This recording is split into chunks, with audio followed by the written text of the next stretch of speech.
What if I told you that your morning orange juice, that sweet slice of bread, and even your own urine could reveal hidden sugars?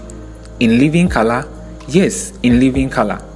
Welcome to the Benedict test, one of the most fascinating experiments in biochemistry, a simple test that turns invisible sugars into a dazzling color show. Think of it like a detective test, a way to catch reducing sugars sneaking around in food and body fluids. But before we grab our test tubes, let's answer a simple question. What exactly are reducing sugars? Reducing sugars are special types of sugars that can donate electrons. They have what we call free aldehyde or ketone group.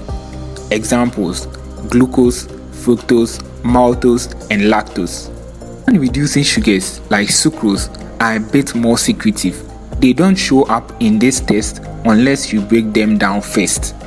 To reveal these sugars, scientists use something magical, Benedict's reagent, a blue solution that acts like a detective light, revealing sugar presence through color change. So what's inside the Benedict's reagent?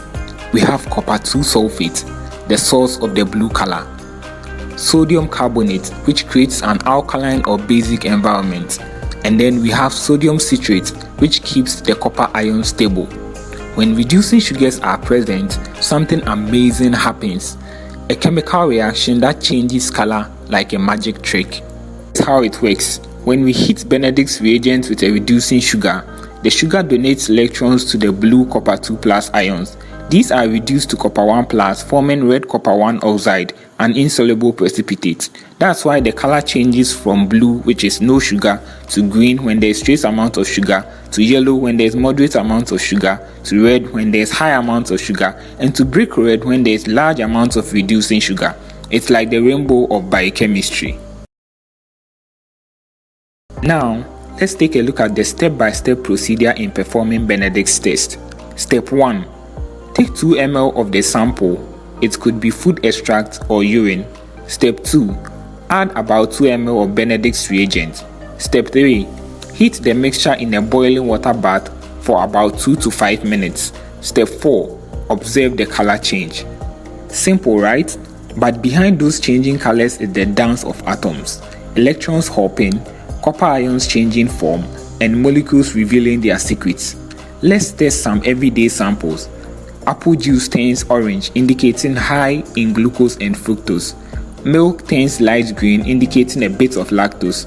Cooked rice water changes to greenish yellow, indicating trace sugars. Plain water stays blue, indicating no sugar. And yes, Benedict's test is also used in clinical biochemistry to detect reducing sugars in urine, often linked to diabetes mellitus. In a diabetic patient, glucose leaks into urine when blood sugar levels rise beyond the kidney's threshold, so a brick red precipitate in a urine sample could be an early warning sign. It's more than just chemistry, it's life-saving insight in a test tube. But here is a deeper truth behind Benedict's test. It's not just about detecting sugar, it's about learning how tiny molecules reveal big truths. Just like Benedict's solution changes color when truth is revealed, knowledge does the same for us. When we heat up our curiosity, when we test what we think we know, we see the colors of understanding appear. Next time you see that test tube turn red, remember, that's chemistry telling a story of electrons, energy, and life itself. Thanks for joining this colorful journey in biochemistry. If you loved this experiment, subscribe for more animated science adventures where every test reveals a truth and every reaction sparks wonder.